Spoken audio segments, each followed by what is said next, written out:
एक बहुत सुंदर जंगल होता है। उस जंगल में एक परियों का घर होता है, लेकिन वो परियां कभी बाहर नहीं गई होती। एक दिन वो सोचती है चलो जंगल में जाके हम दोनों खेलती हैं। अब घर वाले आज नहीं है, बाहर गए हुए हैं, हम दोनों खेल के उनके आने से पहले पहले वापस आ जाएंगी।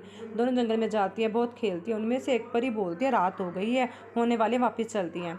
तो लेकिन दूसरी कहते थोड़ी देर और। ऐसे करते करते गहरी रात हो जाती है। तब उनको एहसास होता है कि उनको घर वापस जाना चाहिए। वो उठती हैं और घर के लिए चल पड़ती हैं। जब घर पहुंचने वाली होती है, उनमें से एक परी देखती है कि वो तो अकेली ही घर आई है, उसकी बहन तो उसके साथ घर आई नहीं। तो उसके बहुत फिक्र हो जाती है। वो इधर उधर देखती है पर उसको उसकी बहन कहीं नहीं दिखाई देती। वो बहुत उदास हो जाती है। तब वो सोचती है कि उसे घर जाने से पहले एक बार जंगल में वापस जाकर अपनी बहन को ढूंढना चाहिए। ये सोचकर वो वापस मुड़ती है और जंगल में जाकर अपनी बहन को ढूंढना शुरू कर देती है। लेकिन जब जंगल में पहुंचने के बाद, बहुत ढूंढने के बाद उसको उसकी बहन नहीं मिलती। वो थक हार कर बैठ जाती है। इतने में वहाँ पे एक जादुई पेड़ आता है। वो कहता है कि तुम्हें जादुई गुफा में जाकर वहाँ का पानी लाकर उस जगह पे छिड़कना होगा जहाँ पे तुम्हारी बहन तुम्हें से गुम हुई थी। वो कहती है ठीक है। ये कहकर वो जादुई गुफा की तरफ चल पड़ती है। वहाँ पहुँच जाती है। वो देखती है बहुत सुंदर जादुई गुफा होती है।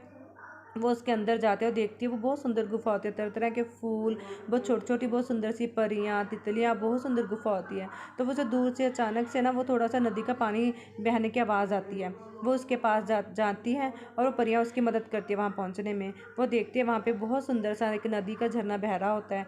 ये देखकर वो उसके पास बैठ जाती है। उसके पास बैठकर वो सोचती है कि शायद यही वो झरना है, यहाँ से मुझे थोड़ा सा पानी ले लेना चाहिए और वहाँ पे अपनी बहन के ऊपर जाकर छिड़क देना चाहिए, क्योंकि वो अपनी बहन से बहुत प्यार करती थी।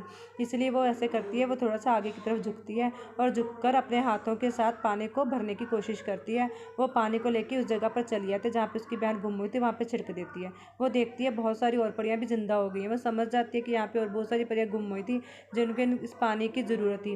वो उन सब परियों को लेकर अपने घर चली जाती है और सारे घर घर में महल में बहुत खुशियाँ मनाती हैं। उनकी दोनों राजकुमारी वापस आ गई थी।